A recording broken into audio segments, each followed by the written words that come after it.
বৈদ্যুতিক ব্যাটারি চালিত অনুমোদনহীন যানবাহনের সয়লাভ বরিশাল নগরী। চালকদের নেই কোনো অভিজ্ঞতা, প্রতিদিনই ঘটছে দুর্ঘটনা, বাড়ছে হতাহতের সংখ্যা। কর্তৃপক্ষ বলছে অবৈধ যানবাহনের বিরুদ্ধে তৎপর তারা।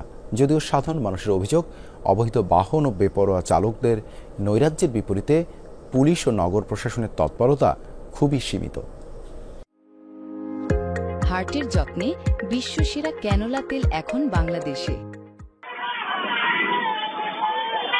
কখনো নিয়ন্ত্রণ হারিয়ে ছিটকে পড়ছে সড়কে, কখনো ধাক্কা দিয়ে ট্রাকের নিচে ফেলে দিচ্ছে মোটরসাইকেল আরোহীকে, কখনো পথচারীর উপরই তুলে দিচ্ছে অটোরিকশা।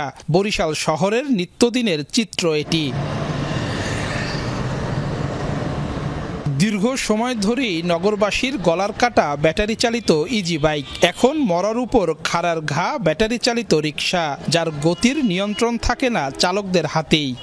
পেট্রোলে তো মনে করেন ওটা ব্রেক মানাইতে পারে, আর এটা তো পিক আপ, আমরা পিক আপ পাইয়ে মনে করেন ফোর্সে চালাই জন্য অ্যাক্সিডেন্ট হয়। বৃষ্টির ভিতরে জোরে চালান যায় না, ব্রেক করলে মানে এখানে করলে আরো 2-3 জায়গা, আর পার্সোনালি সমস্যা হয় না। এটা মনে করেন মোটরের একটা ব্রেক আছে, ওই ব্রেকটা যদি করা হয় তাহলে মনে করেন দুর্ঘটনাটা একটু কমতো, কিন্তু ওই মোটর ব্রেকটা তো মনে করেন দেয় না কোম্পানি। সিটি কর্পোরেশনের তথ্য মতে নগরীতে নিবন্ধিত ইজি বাইকের সংখ্যা ৭৬০০। তবে রাস্তায় চলাচলকারী ব্যাটারি চালিত রিকশার নেই নিবন্ধন। অলিগলি কিংবা সড়ক মহাসড়ক সবখানেই এসব অবৈধ যানবাহনের অবাধ বিচরণ, ফলে বাড়ছে মৃত্যু ঝুঁকি। যেমন কিছুদিন আগে ওটা যে নতুল্লা বাজার একটা মহিলার অটো রিক্সার জন্য এটা ট্র্যাকের নিচে চাকা তলে পড়ে গেছে। এটা 100% ঝুঁকিপূর্ণ। কোনো দিক চাওয়াটা দেয় না, ফান করে ঘুরে চালাইতে, এদিক দিয়ে একটা গাড়ি আইলে এটা নাইলে ওটা দেয় না। পায়ে চালানোর কথা সেটা আবার মোটর লাগিয়ে ফেলছে। এই অটো রিক্সাগুলো এখন পর্যন্ত সারা দেশে কোথাও দেয়নি, কিন্তু আমরা ওই অটো রিক্সাগুলো দেওয়ার চিন্তা ভাবনা আপাতত করছি না আর কি। ওটা আমরা ব্যবস্থা নিব। এসব যানবাহনের কারণে সড়কে বাড়ছে যানজট। যদিও ট্রাফিক বিভাগ বলছে সড়ক পরিবহন আইন অনুযায়ী নেওয়া হচ্ছে ব্যবস্থা।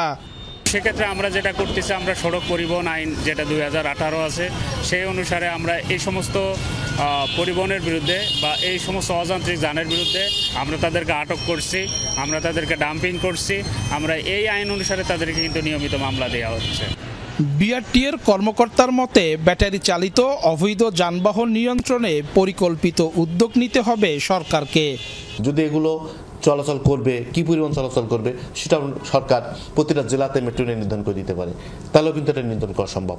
তাছাড়া এখন যে সিচুয়েশন আছে, এটা লোকাল কোনো বিআরটিএ, পুলিশ কিংবা প্রশাসনের পক্ষে নিয়ন্ত্রণ করা সম্ভব না, কারণ এটা এখন সরকারি সিদ্ধান্তে, সেন্ট্রাল সরকারি সিদ্ধান্তের বিষয় হয়ে দাঁড়িয়েছে। বিআরটিএর তথ্য বলছে নগরীতে সড়কের তুলনায় যানবাহনের সংখ্যা কয়েক গুণ বেশি, ফলে যানজট আর দুর্ঘটনা এখানকার প্রতিদিনের ঘটনা। পরিসংখ্যান বলছে এই শহরে চলাচলকারী ব্যাটারি চালিত যানবাহনের ৮০%ই অবৈধ। ডান, বাম বা মধ্যপন্থী বিভিন্ন রাজনৈতিক দলের ছত্রছায়ায় চলছে এসব যানবাহন। 2024 সালের 5 আগস্টের পরে এই পরিস্থিতির কোনো উন্নতি হয়নি, শুধু হয়েছে হাত বদল, এমনটাই বলছেন সাধারণ মানুষ। কাউসার হোসেন, যমুনা নিউজ, বরিশাল।